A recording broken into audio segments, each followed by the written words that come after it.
આજે આપણે બનાવીશું અમદાવાદના માણેક ચોકમાં મળતી એવી ફેમસ ઘૂઘરા સેન્ડવિચ। ખૂબ જ સરળતાથી અને ઘરમાં ઉપલબ્ધ હોય તેવી સામગ્રીની મદદથી જ તમે આ સેન્ડવિચ બનાવી શકો છો। તો ચાલો આપણે ઘૂઘરા સેન્ડવિચ બનાવવા માટે શું સામગ્રી જોઈશે તે જોઈ લઈએ। બ્રેડ જેની ધાર હોય તે આપણે નીકાળી લેવાની છે, અથવા તો તૈયાર જ જે તેની ધાર વગરની બ્રેડ મળતી હોય છે તે તમે લઈ શકો। 2 મીડિયમ સાઇઝની ડુંગળી છે જેને આ રીતે કટ કરી લેવાની છે। તે જ રીતે 2 મીડિયમ સાઇઝના કેપ્સિકમ છે જેને આપણે આ રીતે કટ કરી લઈશું। લીલા ધાણા, સેન્ડવિચ માટેની ગ્રીન ચટણી।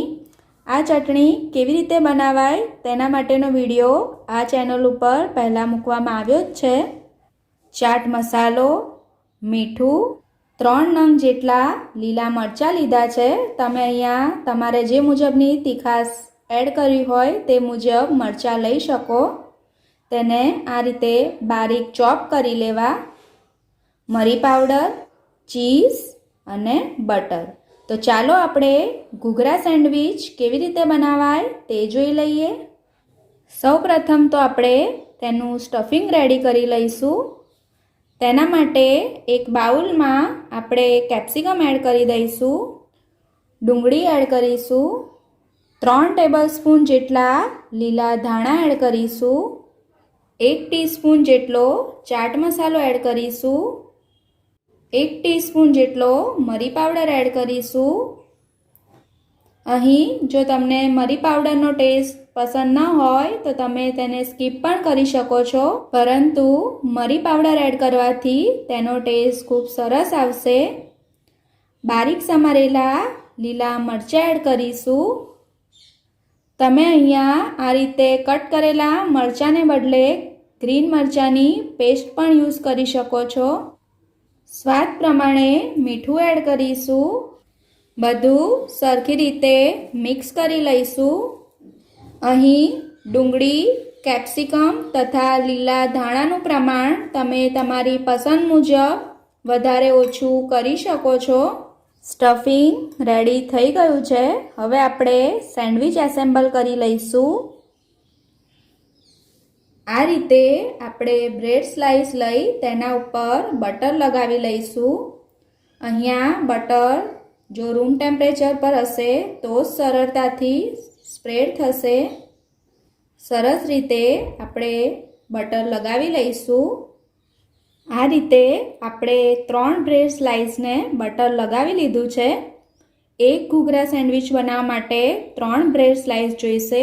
અહીં આપણે જે સ્ટફિંગ બનાવ્યું છે તેનાથી તમે 2 ઘૂઘરા સેન્ડવિચ રેડી કરી શકો છો।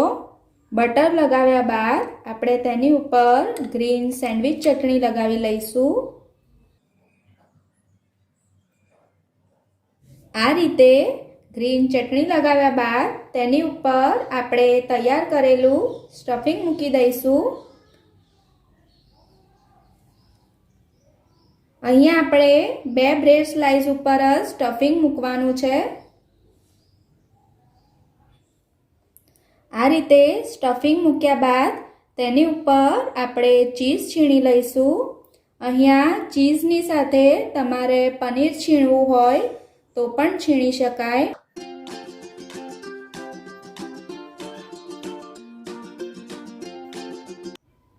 તેના ઉપર આપણે મરી પાવડર સ્પ્રિંકલ કરીશું। મરી પાવડરને બદલે તમે અહીંયા ચીલી ફ્લેક્સ પણ સ્પ્રિંકલ કરી શકો છો। ચાટ મસાલો સ્પ્રિંકલ કરીશું। આ રીતે આપણે એક બ્રેડ સ્લાઇસ લઈ અને તેને બીજી બ્રેડ સ્લાઇસ ઉપર મૂકી દઈશું। તેને આપણે આ રીતે ત્રીજી બ્રેડ સ્લાઇસ વડે કવર કરી લઈશું।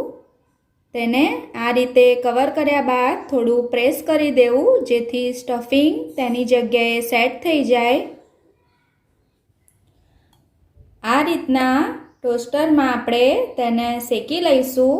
જો તમારી પાસે આ રીતનું ટોસ્ટર ન હોય તો તમે તેને સેન્ડવિચ મેકર અથવા તો તવી ઉપર પણ શેકી શકો છો।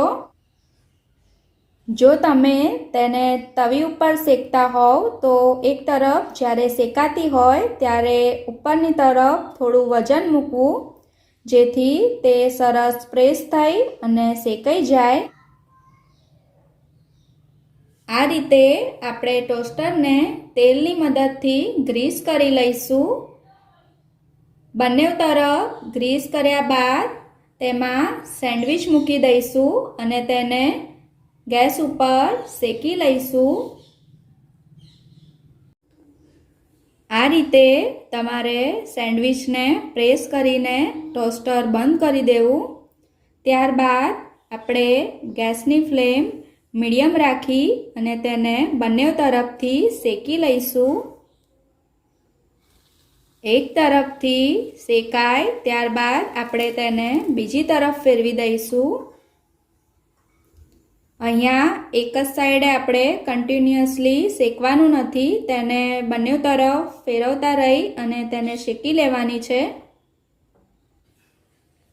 સેન્ડવિચ સરસ શેકાઈ ગઈ છે, તેને આપણે એક પ્લેટમાં નીકાળી લઈશું।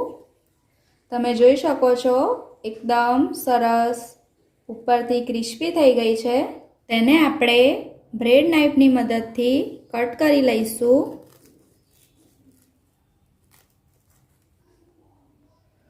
કટ કરી લીધા બાદ ઉપરથી આપણે તેમાં બટર લગાવી લઈશું। તમારે અહીં ચીઝ છીણીને એડ કરવું હોય તો પણ એડ કરી શકો। ઘૂઘરા સેન્ડવિચ રેડી થઈ ગઈ છે। હવે આપણે તેને સર્વ કરી લઈશું। એકદમ ચીઝી અને વેજીટેબલવાળી આપણી ઘૂઘરા સેન્ડવિચ રેડી થઈ છે।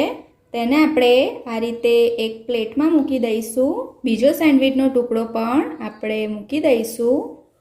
સેન્ડવિચ મૂક્યા બાદ આ રીતે સેન્ડવિચ ચટણી અને કેચઅપ મૂકીશું। ફુદીનાના પાનથી આપણે તેને ગાર્નિશ કરીશું। તો તૈયાર છે આપણી અમદાવાદના માણેક ચોકમાં મળતી ફેમસ એવી ઘૂઘરા સેન્ડવિચ। તમે પણ આ રેસીપી ઘરે જરૂરથી ટ્રાય કરજો। ખૂબ જ ઓછી સામગ્રી અને ઘરમાં ઉપલબ્ધ હોય તે જ સામગ્રીની મદદથી આ સેન્ડવિચ રેડી થાય છે। તમને જો આ રેસીપી પસંદ આવી હોય તો વિડીયોને લાઈક અને શેર કરજો। હજુ સુધી આ ચેનલને સબસ્ક્રાઈબ ન કરી હોય તો સબસ્ક્રાઈબ કરવાનું ભૂલશો નહીં તથા સાથે રહેલા બેલ આઇકોનને જરૂરથી પ્રેસ કરજો, જેથી નવો વિડીયો આવે તો તેનું